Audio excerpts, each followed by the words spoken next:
Topic था हमको कोई फार्मूला डिज़ाइन करना, कैसे डिज़ाइन करेंगे। तो आप थर्ड पॉइंट या थर्ड हेडिंग आप डालोगे, फाइंड द डायमेंशंस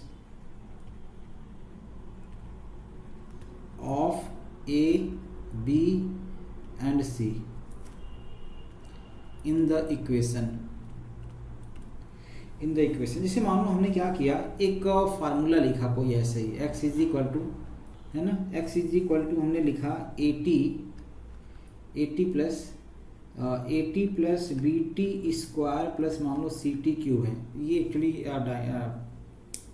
मेरे को ये क्वेश्चन था एक्चुअली पिछले वाले चैप्टर से, तो ये क्वेश्चन है, ये हम हेडिंग नहीं है। Find the dimensions of A B and C in the equation. x is equal to हमारा मानो लिखा हुआ है A T plus B T square plus C T cube मानो हमारा लिखा हुआ है, और इसमें x हमारा क्या है, x हमारा दिया हुआ है डिस्टेंस है, जो भी है डिस्प्लेसमेंट है। x को यहाँ रिप्रेजेंट किया जा रहा है, डिस्प्लेसमेंट है, डिस्प्लेसमेंट। और ए बी सी कांस्टेंट आपका ऑलरेडी यहाँ दिया हुआ, मान लो A B C is constant, और टी हमारा यहाँ क्या है, टाइम है। तो हमको ए बी सी का डायमेंशन फार्मूला लिखना है। तो मैं क्या करूँगा, अगर मान लो ये x है तो x का जो डायमेंशन फार्मूला आएगा वही ए टी के इक्वल आएगा, क्योंकि ऐड या सब्ट्रैक्ट किसके साथ होगा, डिस्प्लेसमेंट के साथ ही होगा। x का वैल्यू भी इसी के साथ ऐड या सब्ट्रैक्ट होगा, यानी जो डायमेंशन फार्मूला इसका आएगा वही इसका भी आएगा और वही इसका भी आएगा। तो मैं x का डायमेंशन फार्मूला अगर मैं लिखूं, लेफ्ट हैंड साइड का डायमेंशन फार्मूला लिखूंगा तो क्या आएगा, l आएगा। x का डायमेंशन फार्मूला l आएगा, डिस्टेंस या डिस्प्लेसमेंट l होता है। अब मान लो तो मैं राइट हैंड साइड की बात करता हूँ, तो राइट हैंड साइड का डायमेंशन फार्मूला a तो हमको पता नहीं है, वही कैलकुलेट करना है। स्मॉल t यानी क्या होता है, टाइम का डायमेंशन फार्मूला t आएगा, ठीक है। तो A T is equal to अगर आप लिखोगे तो किसके इक्वल आएगा, एल के इक्वल आएगा। तो ए का वैल्यू क्या आ जाएगा, ए का value A is equal to L T minus 1 हो जाएगा। ये हमारा ए का डायमेंशन फार्मूला आ जाएगा। ऐसे ही अगर मैं बी का निकालूं तो बी का वैल्यू क्या आएगा, B T square is equal to किसके इक्वल आना चाहिए, एल के इक्वल आना चाहिए, x के इक्वल, क्योंकि यहाँ भी डायमेंशन फार्मूला तभी ऐड या सब्ट्रैक्ट होगा। अच्छा, हम यहाँ पे बीच में प्लस या माइनस रखें तो उससे कोई फर्क नहीं पड़ता है। तो टी बी का हमारा क्या आ जाएगा, यहाँ है l divide by T square, ये टी स्क्वायर है तो ये टी स्क्वायर जगह यानी आ जाएगा एल टी माइनस 2 आ जाएगा। ऐसे ही सी का हमारा डायमेंशन फार्मूला क्या आ जाएगा, एल टी माइनस 3 आ जाएगा। तो ये ए बी सी का वैल्यू आप यहाँ से कैलकुलेट कर सकते हो, जो भी आपसे पूछा जाए, ठीक है। अब जो हमने बात कर रहे थे, नेक्स्ट हमारा हेडिंग था, क्या था, फोर्थ शायद था, ठीक है, रिलेशनशिप एमंग फिजिकल क्वांटिटीज। तो आप हेडिंग डालोगे relationship between physical quantities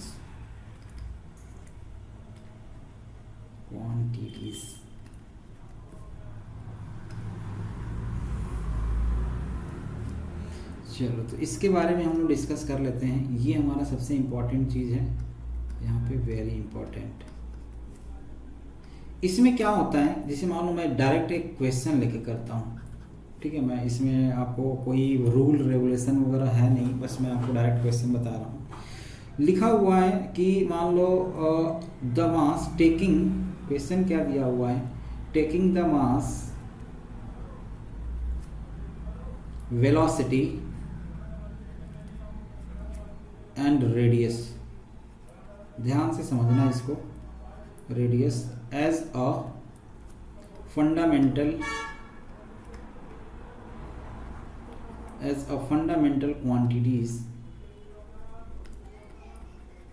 quantities derive the relation for centripetal force,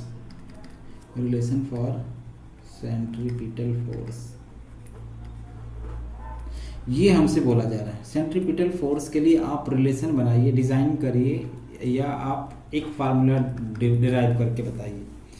तो हमसे ये बोला जा रहा है कि जो वैल्यू आपका दिया हुआ है, मास को मान लो हमने स्मॉल m से रिप्रेजेंट कर दिया, वेलोसिटी को v से, और रेडियस को मान लो स्मॉल r से रिप्रेजेंट कर दिया, है ना।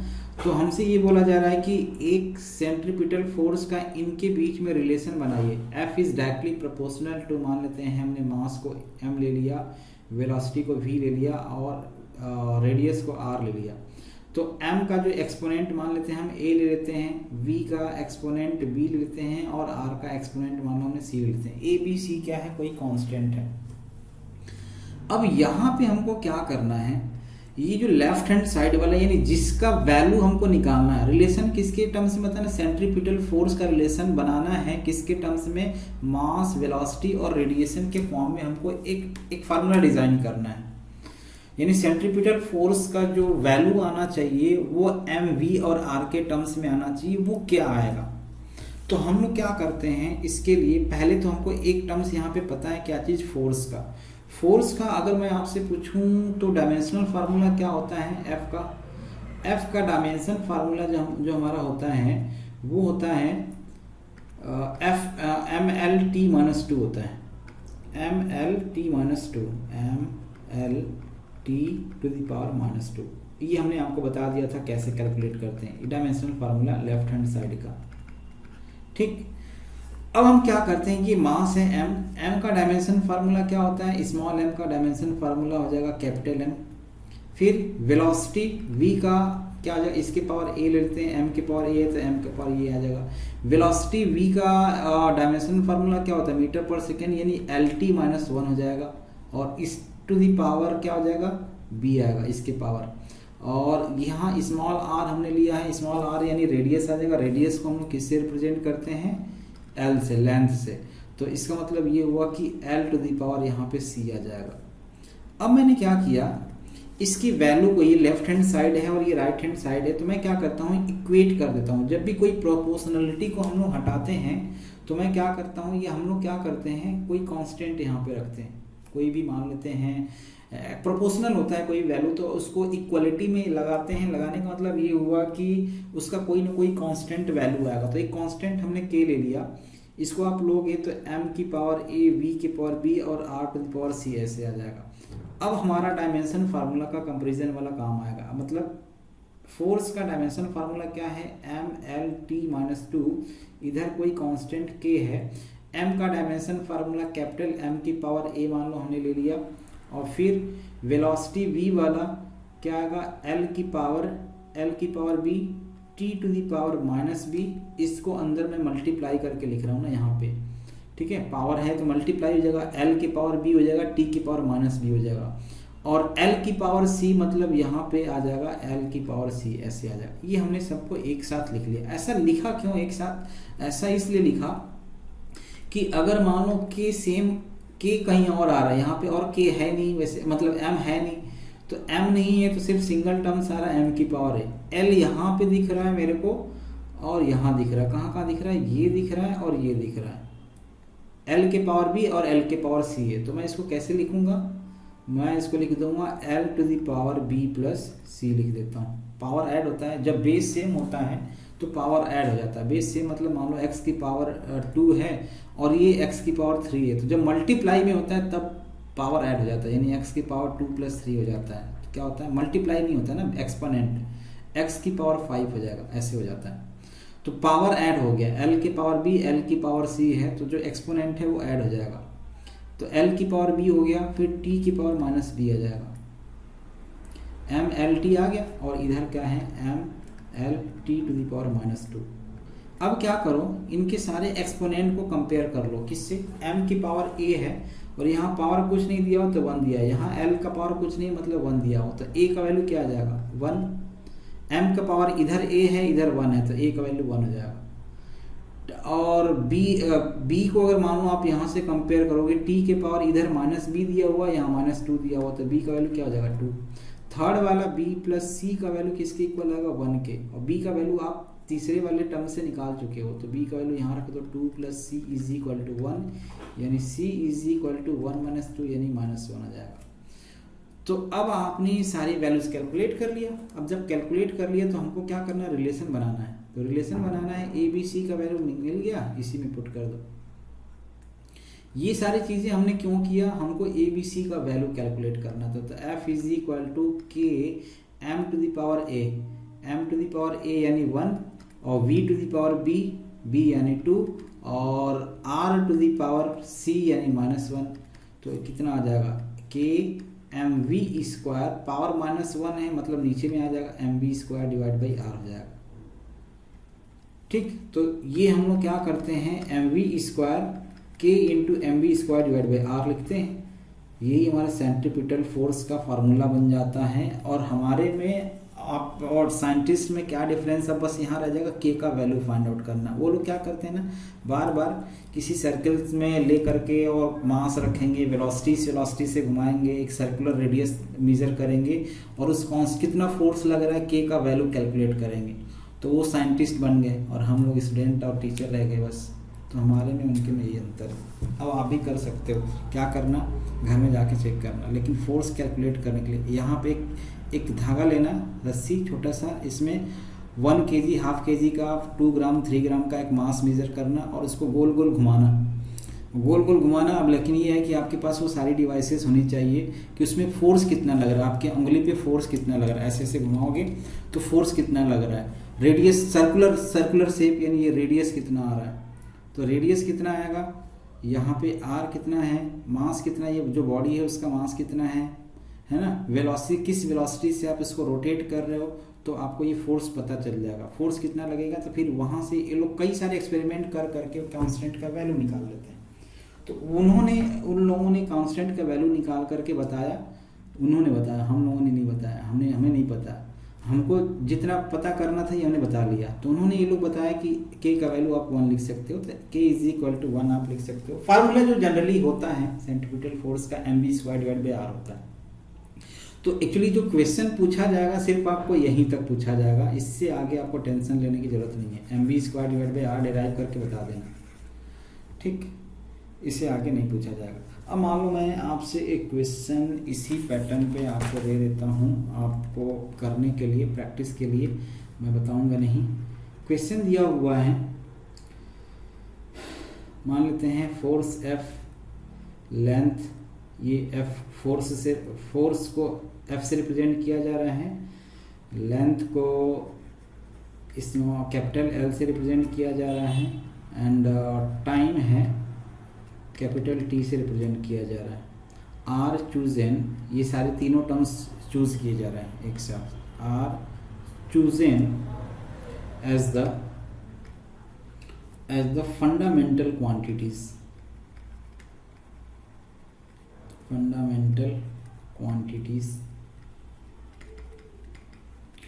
find the dimension of density, find the dimension of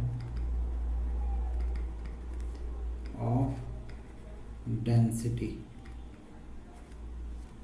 तो मतलब डेंसिटी का वैल्यू हमको निकालना है in terms of force, length and time के टर्म्स में, ठीक। बेसिकली आपको D इज डायरेक्टली, अगर मैं इसका वैल्यू लिखना चाहूँ तो D is directly proportional to क्या आएगा, फोर्स की पावर यानी F की पावर मान लो A आ जाएगा, L की पावर मान लो B आ गया, और टाइम की पावर C आ जाएगा। डेंसिटी का आप लिख लेना और कंपेयर कर लेना A B C का वैल्यू, तो इसमें जो भी रिलेशन आपका आएगा वो फाइनल आपका आंसर जाएगा। मैं आंसर बता देता हूँ, आप लोग कर लेना, चेक कर लेना। फाइनल हमारा जो आंसर आएगा D is equal to F की पावर 1, L की पावर -4 और T स्क्वायर, ये आएगा। ये रिलेशन आपका निकल के आएगा D के लिए, यानी A का वैल्यू 1, B का वैल्यू -4 और C का वैल्यू 2 आएगा। ऐसे ही कंपेयर कर लेना, आ जाएगा।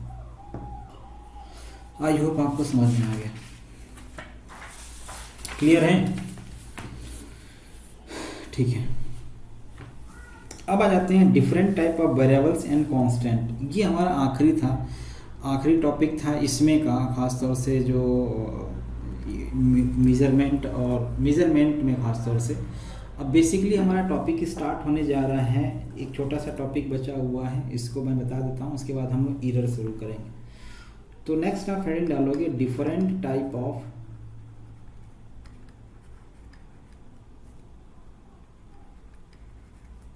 Variables and constant. ये एक छोटा सा टॉपिक है, इसमें कई बार आपसे पूछ दिया जाता है कि बताइए किस टाइप का वेरिएबल्स है या किस टाइप का कांस्टेंट है। तो पहला हमने मान लो लिखा, ये 4 टाइप का होता है। पहला होता है dimensional variables, DIMENSIONAL, dimensional variables. तो डायमेंशनल वेरिएबल्स जिसमें हमारा डायमेंशन कुछ ना कुछ आ रहा था, लेंथ, वेलोसिटी, फोर्स, है ना, ये सारी चीज़ें, तो उसका कुछ ना कुछ डायमेंशन आ रहा था। एग्जांपल के तौर पे अगर मैं मान लो लिखूं, एरिया लिख दिया, वेलोसिटी लिख दिया, फोर्स लिख दिया, है ना, तो ये डायमेंशनल वेरिएबल्स कहलाएंगे। वेलोसिटी, फोर्स, जिसका कुछ ना कुछ डायमेंशन आएगा, एटसेट्रा, कुछ ना कुछ जिसका डायमेंशन आता है उसको हम लोग डायमेंशनल वेरिएबल्स बोलेंगे। दूसरा हमारा होता है dimension less variable, DIMENSION, dimension less variables. Dimension less variables में क्या हो सकता है, मतलब जिसका डायमेंशन कुछ नहीं आने का मतलब ये हुआ m के पावर 0, l के पावर 0, t के पावर 0, सब 0 है। तो ऐसे टर्म्स कैसे कौन कौन से होते हैं? एक तो स्ट्रेन होता है, स्ट्रेन मतलब change of length divided by original length होता है। तो लेंथ डिवाइड बाय लेंथ कहीं कहीं आया तो उसको हम लोग बोल सकते हैं। तो एग्जांपल के तौर पे मैं क्या बोल सकता हूँ, स्ट्रेन बोल दिया, जिसका कोई भी ये नहीं आएगा, डायमेंशन नहीं आएगा, स्ट्रेन मान लो हो जाता है। फिर मैं एंगल को बोल सकते हैं, है ना, एंगल, क्योंकि आर्क डिवाइड बाय रेडियस होता है, तो आर्क भी एक लेंथ होता है और रेडियस भी हमारा एक लेंथ होता है, तो वहाँ से हमारा कुछ नहीं आएगा। फिर ग्रेविटेशनल क्या बोलते हैं, स्पेसिफिक ग्रेविटी और स्ट्रेन एटसेट्रा, मतलब ये हमारा तो स्ट्रेन और एंगल के बारे में और आप बोल सकते हो, ये हमारा मेन है। मतलब इसमें बेसिकली डिफिनीशन की बात किया जाए तो इसका डायमेंशन कुछ नहीं आएगा, m के पावर 0, l के पावर 0, t के पावर 0, ये आएगा। ठीक। थर्ड हमारा होता है डायमेंशनल कांस्टेंट। क्या होता है भाई? SIONAL, डायमेंशनल कांस्टेंट ये होता है ग्रेविटेशनल कांस्टेंट, प्लैंक्स कांस्टेंट, है ना, मतलब फिक्स वैल्यू, जो g का वैल्यू जैसे हम लोग बोलते हैं ना, ग्रेविटेशनल कांस्टेंट g होता है। फिर हमारा प्लैंक कांस्टेंट होता है, स्मॉल g होता है। प्लैंक कांस्टेंट हमारा क्या होता है, h से रिप्रेजेंट करते हैं। तो इसका कुछ न कुछ अगर आप निकालोगे ना तो कुछ न कुछ डायमेंशनल फार्मूला आता है। जैसे g का क्या होता है, मीटर पर सेकेंड स्क्वायर होता है। हालांकि ये फिक्स वैल्यू है, फिर भी इसका क्या होता है, कुछ न कुछ डायमेंशन आता है। h भी फिक्स वैल्यू होता है, g भी फिक्स वैल्यू होता है, लेकिन इसका कुछ न कुछ डायमेंशन आता है। इसलिए हम लोग क्या करते हैं, इसको डायमेंशनल कांस्टेंट बोलते हैं। फोर्थ और आखिरी हमारा था dimension less constant. Dimension less constant मतलब कौन कौन सा फिक्स वैल्यू होता है? पाई होता है, ई होता है ना, पाई हो गया, ई हो गया, इनका फिक्स वैल्यू होता है। मतलब पाई का भी वैल्यू फिक्स होता है, ई का वैल्यू फिक्स होता है, एटसेट्रा जो भी, लेकिन इसका कोई डायमेंशन नहीं होता। हम इसको मीटर, सेंटीमीटर वगैरह में कुछ नहीं लिखते हैं, ऐसे ही बोल देते हैं, पाई, ई हो गया। तो ये इस टाइप की जो वैल्यू होती है ना, ये इसका कोई डायमेंशन नहीं होती। लेकिन ऊपर डायमेंशनल कांस्टेंट की अगर मैं बात करूं, जैसे मान लो स्मॉल जी होता है, तो स्मॉल जी को हम लोग क्या बोलते हैं, मीटर पर सेकेंड स्क्वायर बोलते हैं। तो उसमें हमारा कुछ ना कुछ वैल्यू आता है या कुछ ना कुछ लिखते हैं, है ना। तो वो चीज़ हम लोग बात कर रहे हैं यहाँ पे। ठीक। नेक्स्ट आता है ये, अब हमारा इसमें से आपका एक कंप्लीट हो गया। हमारा नेक्स्ट टॉपिक आ रहा है, क्योंकि मेजरमेंट में हम लोग अब आ जा रहे हैं। नेक्स्ट हमारा टॉपिक आता है एरर में। तो पहला हमारा टॉपिक है significant figure, SIGNIFICANT, significant figures.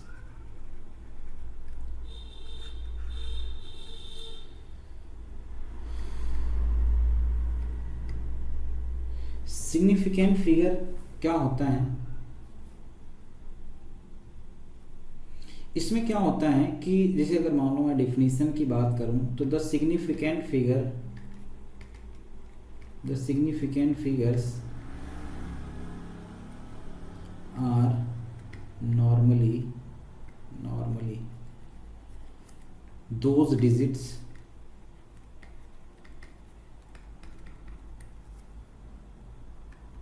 in a measured quantity, SURED, measured quantity,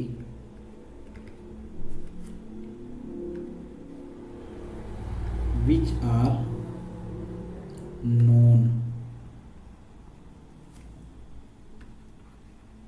reliable,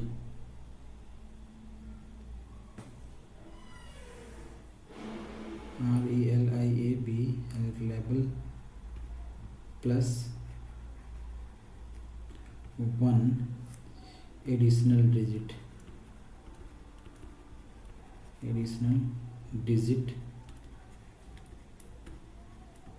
that is uncertain। इसका मतलब क्या हुआ? इसका मतलब ये हुआ कि हम कई सारे डिजिट ऐसे लिखते हैं जिनका कुछ ना कुछ मीनिंग होता है। डिजिट यानी नंबर की अगर मैं बात करूं, पहले इनके रूल के बारे में बता दूं। रूल्स क्या हैं? ठीक है, डेसिमल सिस्टम में अगर मैं बात करूं, डेसिमल सिस्टम में हमारा कुल 10 डिजिट होते हैं। एक होता है 0, 1, 2, 3, 4, 5, 6, 7, 8 एंड 9। ठीक, और ये जितने डिजिट हैं 1 से लेकर के 9 तक के जितने डिजिट कहलाते हैं ना, ये सिग्निफिकेंट फिगर बोले जाते हैं, यानी सिग्निफिकेंट फिगर। ठीक है, आप ऐसे बोल सकते हैं all non zero digits are significant figure number. मतलब जहाँ पे जीरो नहीं आता है तो ये ऐसे नंबर आते हैं, उससे कोई फर्क नहीं पड़ता है कि कहाँ पे आप ले रहे हो वैल्यू, कहाँ नहीं ले रहे हो। अगर कहीं नंबर आ रहा है तो ये सारे नंबर सिग्निफिकेंट फिगर नंबर में कहलाएंगे।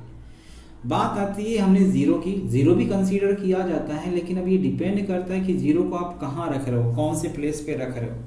सीधी सी बात है, अगर मैं ऐसे बोलूँ, ये 10 रुपीज़ की बात कर रहा हूँ, तो अगर आप 10 के आगे इधर जीरो लगाओगे तो 10 का 100 हो जाएगा, लेकिन अगर 10 के इधर जीरो लगाओगे तो ये 10 ही रहेगा। तो इस जीरो का कोई मतलब नहीं है ना फिर। तो उसी के बारे में हम लोग डिस्कस करने जा रहे हैं कि कौन सा ये सिग्निफिकेंट फिगर आएगा जहाँ पे इसकी वैल्यू को हम बोलेंगे कि नहीं, ये इसका मतलब कुछ ना कुछ मीनिंग आएगा या कुछ ना कुछ वैल्यू आएगा। मतलब सीधी भाषा में बोलें तो उस डिजिट का कुछ ना कुछ मीनिंग होगा। मतलब मैंने 10 के लेफ्ट साइड में मैंने जीरो लगाया तो वो मीनिंगलेस हो गया। ठीक है, तो वो जो जीरो होगा वो मीनिंगलेस कहलाएगा, यानी वो नॉन सिग्निफिकेंट फिगर नंबर्स कहलाएंगे। और अगर मैंने राइट साइड में लगाया तो फिर वो 10 का 100 हो गया। तो उसी के बारे में हम लोग डिस्कस करने जा रहे हैं। पहली चीज़ तो ये कि अगर मान लो आप ज़ीरो की बात करते हो, ठीक है, तो ज़ीरो आप 3 तरीके से डिपेंड करता है कि ज़ीरो को आप कहाँ लगा रहे हो। पहला चीज़ trapped zeros, TRAPPED, trapped zeros. ये क्या होता है ट्रैप्ड ज़ीरोज़? इसमें आप लिखोगे zeros between non zero digits. Zeros between non zero digit मतलब किसी नंबर्स के बीच में अगर आ जाता है तो उसको ट्रैप्ड ज़ीरोज़ बोलते हैं। अभी इसके बारे में हम लोग डिटेल में बात करेंगे। दूसरा हमारा होता है leading zeros, LEADING, leading zero. ठीक, तो ये जो हमने ज़ीरो के 10 के लेफ्ट साइड में जो मैंने ज़ीरो लगाया था वो हमारा लीडिंग ज़ीरोज़ कहलाता है। मतलब लीड करना, सबसे पहले आ जाना, तो उसको हम क्या बोलते हैं, लीडिंग ज़ीरोज़ बोलते हैं। तो इसमें अगर आप इसको डिफाइन करोगे, लिखोगे, तो इसका मतलब क्या हुआ, zeros before non zero digit, zeros before non zero digit. और इसमें आप लिख लेना नेवर, ये कभी नेवर सिग्निफिकेंट, ये कभी सिग्निफिकेंट नहीं हो सकता, जैसा कि अभी हमने आपको बताया। 10 के लेफ्ट साइड में लगाओगे तो उसका कोई वो मीनिंगलेस है। थर्ड जो हम बात कर रहे थे, थर्ड हमारा होता है ट्रेलिंग ज़ीरोज़। ट्रेलिंग मतलब टेल बोल सकते हो, पूंछ की साइड में या लास्ट में आना, ट्रेलिंग ज़ीरोज़। Trailing zeros. तो इसमें अगर आप बोला जाए तो zeros after non zero digit, non zero digits. ठीक, देखो अब एग्जांपल के तौर पे मैं आपको अगर मैं कुछ क्वेश्चन दूं तो देखो इसका सिग्निफिकेंट फिगर नंबर कैसे आप कैलकुलेट करोगे। मानो हमने एक लिखा नंबर 0.08001। ठीक, पहली चीज़ तो ये कि ये अगर मैं इस ज़ीरो के बारे में बात करूं तो ये कैसा ज़ीरो, ये हमारा आएगा ज़ीरोज़ बिटवीन नॉन ज़ीरो। कौन सा आएगा, ये लीडिंग ज़ीरो आएगा, ये वाला जो पहला वाला ज़ीरो है। और बाकी दो जीरो आएंगे उनको हम लोग क्या बोलेंगे, जीरोज बिटवीन नॉन जीरो, यानी ट्रैप्ड जीरोज बोलेंगे, ट्रैप्ड जीरोज। ये जो हमारे दोनों आ रहे हैं, मतलब ये वाले जो हमने ग्रीन कलर से लिखा है इनको हम लोग क्या बोलेंगे, ट्रैप्ड जीरोज बोलेंगे।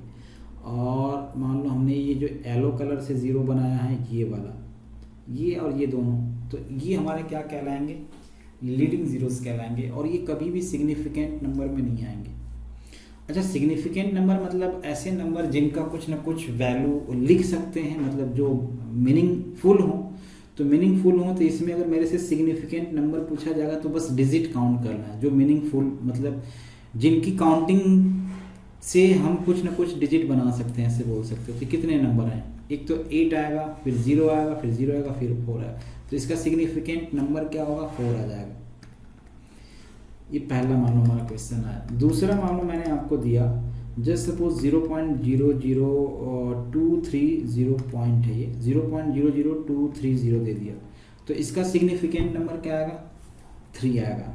क्यों 3 आएगा, क्योंकि हमारा सिग्निफिकेंट डिजिट यहाँ पे 230 है, ये वाला। ठीक, नेक्स्ट मान लो हमने लिया थर्ड अगर मान लो मैंने लिखा 600.00 लिखा, तो यहाँ पे हमारा कुल 5 डिजिट आ जाएगा, 5 सिग्निफिकेंट फिगर आएगा। देखो यहाँ पे आपको कंफ्यूजन हो सकता है, लेकिन आपको ये ध्यान देना है कि जब भी हमारा ट्रेलिंग ज़ीरो आएगा तो ट्रेलिंग ज़ीरो के जितना हो डिजिट आएगा। आप बोलोगे सर हम तो ऐसा भी तो लिख सकते हैं 600.00000 ऐसे भी तो लिख सकते हैं। हाँ बिल्कुल आप लिख सकते हो, लेकिन जब तक आप ये वाला चैप्टर नहीं पढ़े थे तब तक ही लिख सकते थे। अब मैं आपको बताऊंगा कि क्यों इतना नहीं लिख सकते।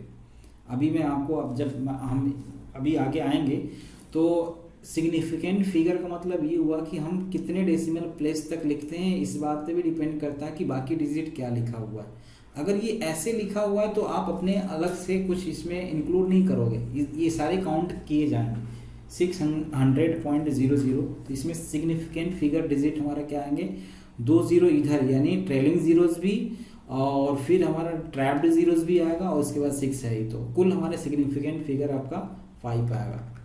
फोर्थ अगर मान लो मैं क्वेश्चन लेता हूँ, ये तो आपको कोई दिक्कत ही नहीं है, 201 लिखा हुआ है, तो इसमें क्या आएगा, 3 आएगा। ये 20, इसमें डेसिमल हमने लिखा ही नहीं, तो ये तीनों डिजिट हैं, सिग्निफिकेंट फिगर आएंगे। मान लो मैंने 5th नंबर लिया, ऐसे ले लिया 2.1 × 10⁻³ लिखा, तो यहाँ सिग्निफिकेंट नंबर क्या आएगा, 2 आएगा। अब बोलोगे ऐसा क्यों, क्योंकि ये वाला टर्म्स को हम इसमें काउंट नहीं करेंगे। ये वाला टर्म्स जब ये जैसे लिखा हुआ उसी हिसाब से हमको ये रिप्रेजेंट करना है या देखना है। तो आप यहाँ पे ब्रैकेट में लिख सकते हो 10⁻³ आर नॉट सिग्निफिकेंट। इस टाइप का जब पावर एक्सपोनेंट में आएगा कोई वैल्यू तो उसको आप नहीं लिख सकते हो। ऐसे में तो फिर इसको भी लिख सकते हो, 230 की पावर आप लिख सकते हो, -6 लिख सकते हो, तो वैसे में फिर वो काउंट नहीं किया जाएगा ना, फिर हम लोग नहीं कर सकते। जैसा लिखा हुआ उसी के हिसाब से आपको इसको रिप्रेजेंट करना है। मान लो मैंने लिखा 0.0003 लिखा, यहाँ क्या आएगा, सिर्फ 1 आएगा, है ना। मान लो फिर मैंने इसके बाद 1-2 डिजिट और लेता हूँ। मान लो मैंने 6 ले लिया, और हमने लिया 23.023 ले लिया, यहाँ क्या आएगा, 5 आएगा। 7 मान लो हमने अगला ले लिया, मान लो हमने 6.320 ले लिया, यहाँ कितना आएगा, यहाँ 4 आएगा। ठीक है, तो आई होप अभी आपको समझ में आ गया होगा कि हम कर क्या रहे हैं। 7 8 मान लो हमने ले लिया, एक आधा और ले लेते हैं, मान लो हमने ले लिया 3.0800, तो यहाँ कितने आएंगे 3 4 और ये 5 आ जाएगा, सिग्निफिकेंट फिगर 5 आ जाएगा। ठीक, तो बस जो नंबर लिखा हुआ है उसी पे डिपेंड करता है। अगर मान लेते हैं हमारा इस बात पे डिपेंड करता है कि लीडिंग जीरोस कितना है, ट्रैप्ड जीरोस कितना है, ट्रेलिंग जीरोस कितना है। लीडिंग जीरो हमारा कोई काउंट नहीं किया जाता है। ठीक, अब जो हमने बता रहा था कि ये जो 600.0000 आप लिखते हो जनरल, जब तक इन जनरल हम लोग लिखते हैं, लेकिन अब क्यों नहीं लिखेंगे? फिजिक्स पढ़ने के बाद, ये चैप्टर पढ़ने के बाद हम लोग क्यों नहीं लिखेंगे, उसके बारे में हम लोग बात करने जा रहे हैं। तो आप नेक्स्ट लिंक डालोगे, rules for rounding of a measurement, rounding of a measurement. ये काफ़ी छोटी छोटी चीज़ें हैं, इसे कई बार क्वेश्चन पूछ दिया जाता है ना। जानते रहिए, फिर भी अगर मान लो आपको नहीं भी पता है, नहीं भी पूछा जाता है, तो ये काफ़ी इंपॉर्टेंट चीज़ें हैं। जनरली लोग बताते नहीं हैं, मैं आपको बता रहा हूँ, छोड़ दिया जाता है, ये वाला स्किप कर दिया जाता है, लेकिन काफ़ी अच्छी चीज़ है, जानते रहिए आप। और अच्छी चीज़ का मतलब कई बार क्वेश्चन उठाया जाता है, ये छोटी छोटी चीज़ों से ही तो क्वेश्चन आपका बनता है। जैसे मान लो हमने क्या दिया, कोई ऐसा डिजिट दिया हुआ है राउंडिंग ऑफ करने के लिए, कि मान लो हमने कोई डिजिट दे दिया, मान लो 18.3 दे दिया, 34 मान लो दे दिया। ठीक, मतलब 2 डेसिमल प्लेस तक कोई वैल्यू दिया हुआ है, या 3 डेसिमल प्लेस तक या 4 डेसिमल प्लेस तक वैल्यू दिया हुआ है। मेरे को ना इसको डेसिमल प्लेस में ये 2 डिजिट तक दिखा हुआ है, मेरे को 1 डिजिट तक इसको बनाना है, तो मैं अप्रॉक्सीमेट वैल्यू क्या लिखूंगा, 18.3 लिख सकता हूँ, ऐसे लिख दूंगा। लेकिन अगर मान लो मेरे पास कोई ऐसा नंबर हुआ, मान लो 18.36 हुआ, 36 हुआ, तो मैं क्या कर लूँगा, इसको मैं 18.4 बना लूँगा, एक यहाँ इंक्रीज हो जाता है। मान लो मेरे पास कोई ऐसा नंबर हुआ 18.35 हुआ, तो 35 होगा, तो फिर यहाँ का जो वैल्यू होगा, मतलब जो वैल्यू होता है, पहले चलो मैं इसको रूल बता देता हूँ, नहीं तो आप कंफ्यूज होगा कि क्या हो कर क्या रहे हैं। मैं आपको रूल लिखा देता हूँ। रूल क्या होता है, पहला रूल ये होता है कि if the digit to be dropped is smaller than 5, is smaller than 5, then the preceding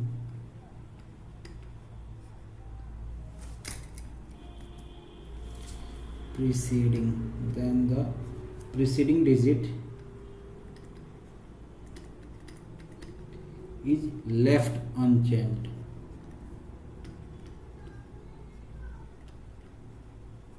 मतलब हमने क्या किया कि अगर 18.34 है और अगर ये 5 से छोटा डिजिट है, इसके बाद वाला जो डिजिट है 3 के बाद, जिसको हमको अप्रॉक्सीमेट वैल्यू लिखना है, तो अगर ये 5 से छोटा डिजिट है तो मैं इसको अप्रॉक्सीमेट वैल्यू लिखूंगा तो 18.3 ही बस लिख दूंगा। एक मतलब एक प्लेस हटाना है। मान लो मैंने 18.3774 ऐसे लिख दिया और इसको अप्रॉक्सीमेट वैल्यू मेरे को लिखना है, तो मैं क्या करूँगा, एक प्लेस कम करना है, डेसिमल प्लेस को कम करना है, तो मैं क्या करूँगा 18.37 ही लिखूँगा। अगर मान लो ये 4 वाला वैल्यू 5 से ग्रेटर होता तो मैं क्या करता, इसको 8 लिख सकता था। तो ये अप्रॉक्सीमेट वैल्यू लिखने का ये तरीका होता है। अगर मान लो मैं अगले स्टेप में इसको बता रहा हूँ कि if the digit to be dropped is smaller than 5 then the preceding digit is left unchanged, तो ये हमने अनचेंज रखा। दूसरे में अगर मान लो आप क्या करोगे, if the digit is to be dropped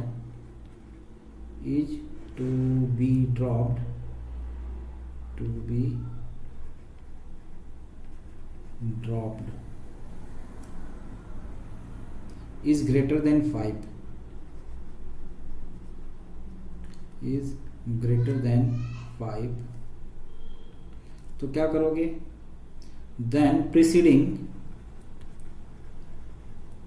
PRECIDING, then the preceding digit is PRECEDING होता है preceding, then the preceding digit is increased by INCREASED increased by 1। तो जो प्रीसीडिंग टर्म्स होता है वो इंक्रीज होता है। जैसे मानो मैंने यहाँ पे लिख दिया, जैसे सपोज अगर मैं इसी का एग्जांपल लेता हूँ 18.36 ले लिया ऊपर वाले का ही, तो 36 लिया तो अप्रोक्सीमेट वैल्यू हमारा क्या आ जाएगा 18 पॉइंट कितना हो जाएगा 4 हो जाएगा, एक टर्म्स बढ़ जाएगा, एक इंक्रीज हो जाएगा। मान लो अगला डिजिट मैंने मान लो 7.913 और यहाँ मान लो 6 कर दिया। तो अगर मेरे को एक डिजिट कम करना है, मतलब ये 4 डिजिट है, डेसिमल प्लेस के बाद 4 डिजिट है, तो एक कम करना है तो मैं कैसे करूँगा 7.914 कर दूंगा।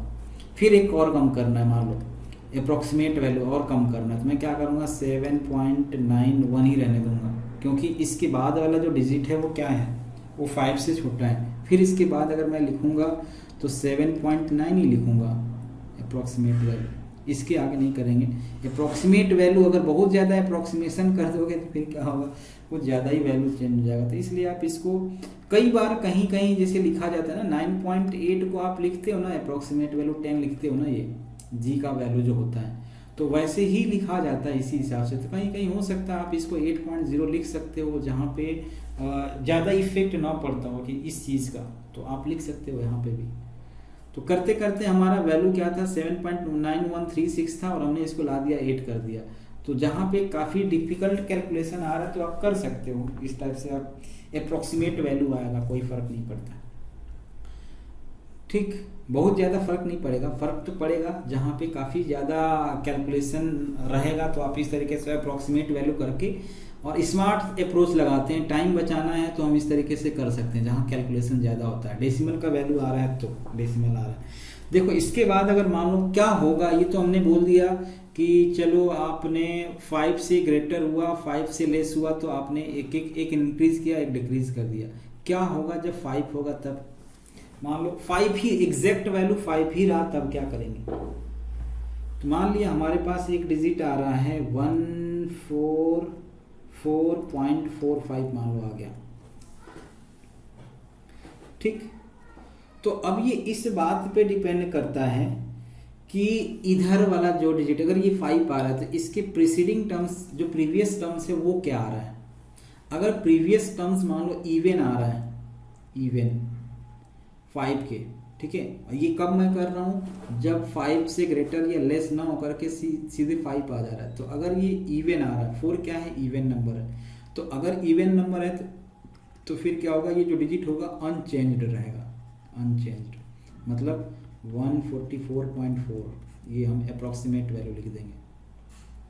ठीक, और अगर मान लेते हैं ऑड हुआ तब क्या करेंगे। अगर ऑड होगा तो फिर मैं एक इंक्रीज कर दूंगा। मान लो मैंने लिखा 143.35 मान लो लिख दिया, यहाँ मैंने यहाँ नहीं चेंज करो कोई दिक्कत नहीं, 144.35 है तो इसका अप्रोक्सीमेट वैल्यू आप क्या लिखोगे 144.4 लिख दो अप्रोक्सीमेट वैल्यू, ये आ जाएगा। तो डिपेंड करता है कि जो प्रीसीडिंग टर्म्स है वो अगर यहाँ ऑड आ रहा है तो फिर आप जो टर्म्स आएगा इंक्रीज बाय +1 कर दो, समझ गए। अगर मान लो एग्जैक्ट वैल्यू 5 आ रहा है, 5 से ग्रेटर और लेस नहीं आ रहा, तो उसके प्रीवियस टर्म्स को हम लोग देखते हैं। इवन के केस में वही रहेगा और ऑड के केस में +1 हो जाता है। नेक्स्ट हमारा टॉपिक आता है, आई होप अभी आपको समझ में आ गया होगा, ठीक है। नेक्स्ट हमारा आता है एरिथमेटिक ऑपरेशन। इसी का अभी भी आपको वो समझ में नहीं आया होगा जो पिछला हमने बताया था 600.00, अब हम उसके बारे में बताने जा रहे हैं एरिथमेटिक ऑपरेशन। तो एरिथमेटिक ऑपरेशन 600.00 मतलब जो अभी हमने ऊपर में सॉल्व किया था ना कि 600.0000 क्यों नहीं लिखते हैं, उसके बारे में बता रहे हैं। या उस टाइप की वैल्यू को मान लो हमको कोई वैल्यू दे दिया गया, ये हम लोग थोड़ा सा क्लास 5-6 में आ जाते हैं। 6 आई थिंक डेसिमल का एडिशन सब्ट्रैक्शन 6 में 6 या 7 से स्टैंडर्ड से स्टार्ट होता है। तो मान लो हमको ऐड करने के लिए बोला जा रहा है 7.21 है और 12.141 है, इन सभी को ऐड करना है। बोलो कि सर ये नया काम क्या, एडिशन सब्ट्रैक्शन हम थोड़ी सीखने आए हैं, नहीं, मैं बता रहा हूँ आपको, इसमें डेसिमल का ऑपरेशन हम लोग कैसे करते हैं, मेजरमेंट एक्चुअली कर रहे हैं। ठीक, अब देखो अगर मान लो जो भी इसका रिजल्ट है, मान लो मैं इसका रिजल्ट अगर मैं लिखूंगा तो मेरे पास जो रिजल्ट आएगा, मैं आपको ऐड करने नहीं बोल रहा हूँ, ऐड मत करने बैठ जाओ, पता चला सर कैलकुलेटर ऐड ले करके और मेरा सबसे पहले आ गया बताने, दो चार लोग ऐसे ही उंगली खड़ा कर रहे हैं, सर मेरा आ गया आंसर 19.3538 आ रहा है। ठीक, मैं इसका आंसर आपसे नहीं पूछ रहा हूँ, मैं आपको लिखने का तरीका बता रहा हूँ कि इसका अप्रोक्सीमेट वैल्यू क्या लिखोगे। अगर मैं ये लिखूंगा ना तो ये गलत है फिजिक्स की लैंग्वेज में, बोलोगे सर ये कैसे हो सकता है, हम तो अभी तक यही पढ़ते आ रहे थे 6th-7th में। नहीं, एक्चुअली जब हम मेजरमेंट पढ़ेंगे ना तो मेजरमेंट करते टाइम हम ये देखते हैं कि यहाँ पे सबसे स्मॉल डिजिट डेसिमल प्लेस के बाद सबसे कम डिजिट वाला नंबर कौन सा है, ये वाला है, 2 प्लेस तक है, ये 3 प्लेस तक है और ये 4 प्लेस तक है। तो जो हमारा आंसर आएगा वो सबसे स्मॉलर वाले टर्म्स के में लिखते हैं, यानी 2 प्लेस तक 19.35, ये इन दोनों को नेगलेक्ट कर देते हैं। ठीक, 19.35 आपका वैल्यू आ जाएगा। 4 डेसिमल प्लेस और 3 डेसिमल प्लेस पे तक नहीं लिखेंगे, आप अप्रॉक्सीमेशन का यूज़ भी करोगे तो हमारा यही वैल्यू आएगा। अप्रॉक्सीमेट करके वैल्यू लिख लो, ज़्यादा अच्छा है। मतलब अगर मान लो 8 की वैल्यू को आप यहाँ लिखोगे, मान लो मैं अप्रॉक्सीमेट करके 2 डेसिमल प्लेस तक इसकी वैल्यू को ला रहा हूँ, 2 डेसिमल प्लेस तक भी लाओगे तो यही आएगा 19.35, और यहाँ 8 है तो यहाँ 4 हो जाएगा। अब 4 5 से छोटा आ रहा है तो फिर यहीं तक रहेगा, इसको हटा दो, 19.35 ही आएगा। अप्रॉक्सीमेट करके 2 डेसिमल प्लेस तक आप इसको लाना है। क्लियर? सेम चीज़ सब्ट्रैक्शन में भी आप यही काम करोगे, एडिशन और सब्ट्रैक्शन दोनों के लिए अरिथमेटिक ऑपरेशन मतलब एडिशन और सब्ट्रैक्शन। मल्टीप्लिकेशन में भी हमारा कुछ ऐसी होता है ना, जो स्मॉल डिजिट होता है उसी हिसाब से हम लोग करते हैं, मल्टीप्लिकेशन और डिवीज़न। तो अरिथमेटिक ऑपरेशन में आप लिख लोगे प्लस माइनस और मल्टीप्लिकेशन और डिवीज़न, चारों चीज़, यही प्रोसेस लगेगा। आई होप अभी आपको समझ में आ गया होगा कि अगर हमारा स्मॉलर डिजिट का जो 2 डेसिमल प्लेस तक है तो हमारा आंसर भी 2 डेसिमल प्लेस तक ही लिखना है, 3 या 4 डिजिट तक नहीं लिखना है। तो काहे लिए हम इतना परेशान हो, हमको जब 3 डिजिट तक ही 2 ही डिजिट तक लिखना है तो क्या जरूरत है, 2 ही डेसिमल प्लेस तक ऐड करेंगे, सारी वैल्यूज को हो गया। सबको एक और तरीका है, सबको एक्यूरेसी करके क्या कर लो, एक्यूरेट करके सबको 2 डेसिमल प्लेस तक बना लो, और बना लोगे तो फिर आपको पता चल जाएगा, ऐड करना आसान हो जाएगा। ठीक, नेक्स्ट हमारा टॉपिक आता है एक्यूरेसी एंड प्रेसिजन।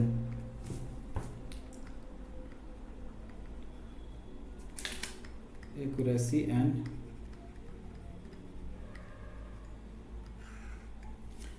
प्रेसिजन। देखो, एक्यूरेसी का मतलब ये होता है कि आप किसी भी चीज़ को बार बार रिपीट करोगे ना तो बार बार चीज़ मेजरमेंट, एक तरह से मेजरमेंट में ही हम लोग कर रहे हैं।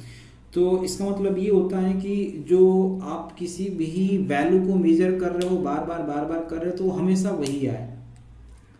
ठीक है, जैसे मान लो आपको फिजिक्स में आप जी का वैल्यू कैलकुलेट करने के लिए बोला जाता है, पेंडुलम का यूज़ करके कैलकुलेट करने के लिए बोला जाता है।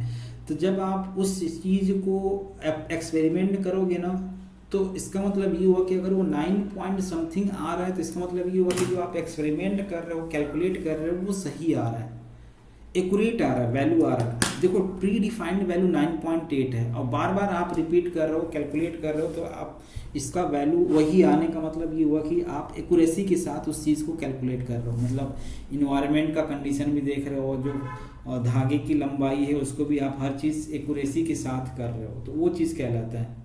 ठीक है, अगर आप डिफिनीशन लिखना चाहो तो इसके बारे में अगर मैं लिखूं तो क्या लिखूंगा, इट रिफर्स, एक्यूरेसी के बारे में, हालांकि ये सब चीज़ें पूछा नहीं जाता है फिर भी आप जानते रहो। It refers to the closeness of measurement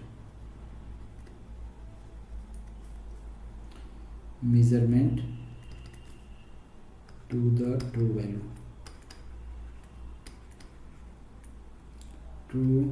value of the physical quantity.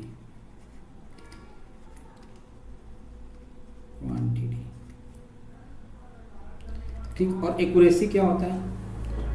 Resolution. इसमें एक्यूरेसी में लिखोगे इस it refers to the resolution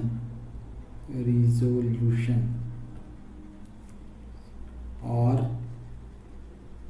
limit to which the quantity is measured।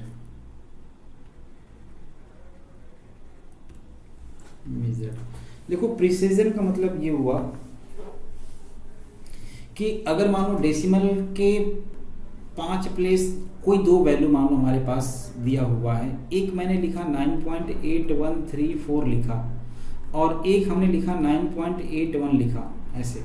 तो मैं इसमें से ये पूछूंगा कि आपका प्रिसाइज वैल्यू कौन सा होगा, तो आप बोलोगे सर 9.8134 है, क्योंकि हमने क्या किया, जितना डिजिट एक्यूरेट अगर मान लो हमको आना है, एक्यूरेसी अगर बढ़ानी है तो हमको क्या करना पड़ेगा, डेसिमल के 2 से 3, 4 प्लेस तक की वैल्यू को कैलकुलेट करना पड़ता है। तो यही प्रिसीजन कहलाता है, प्रिसाइज वैल्यू कैलकुलेट करना, ठीक है।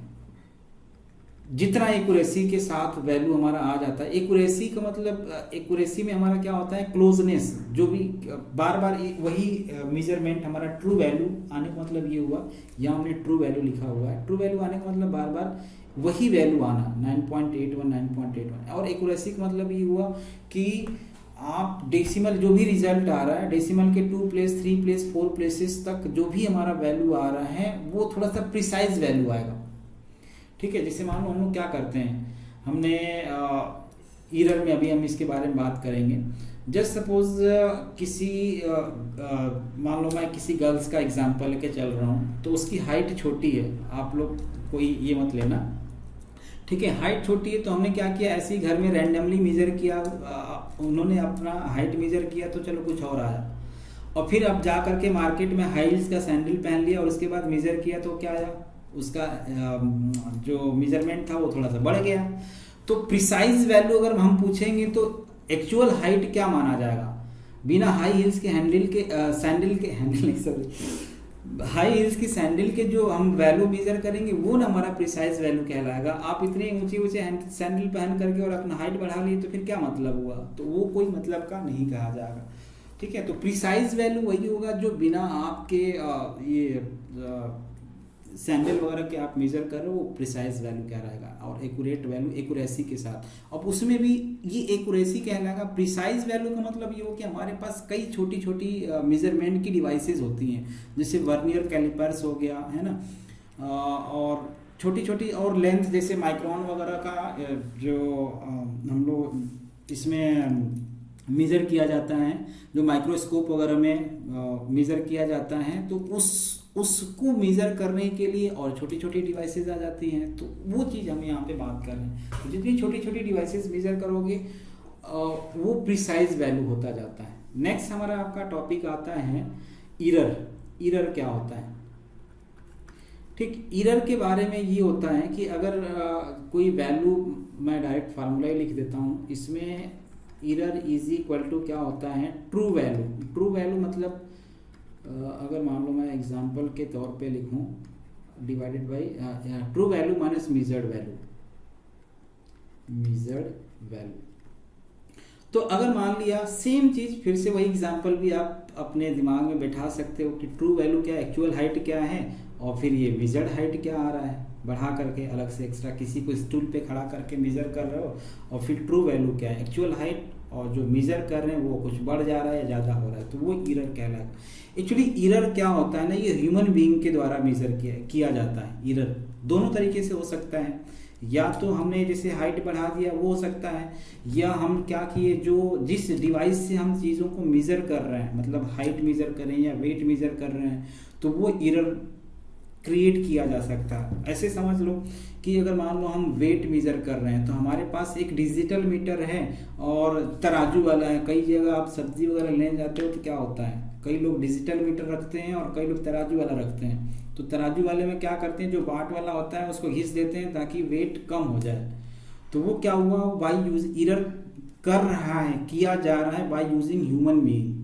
और इरर अगर मान लेते हैं मशीन के द्वारा किया जा रहा है तो वो हमारा सिस्टमेटिक, या उसको हम लोग बोलते हैं सिस्टमेटिक इरर बोला जाता है। जो ह्यूमन बीइंग के द्वारा किया जाता है वो सिस्टमेटिक इरर किया जाता है ना। रैंडम इरर मतलब कई बार हो सकता है, नेचर के द्वारा कई बार हो जाता है, उसको हम लोग क्या बोलते हैं, रैंडम इरर बोलते हैं। तो इरर को 3 पार्ट में डिफाइन किया गया है। पहला हमारा होता है कांस्टेंट इरर, और दूसरा हमारा होता है सिस्टमेटिक इरर, और तीसरा हमारा होता है सिस्टमेटिक इरर, चौथा हमारा होता है रैंडम इरर।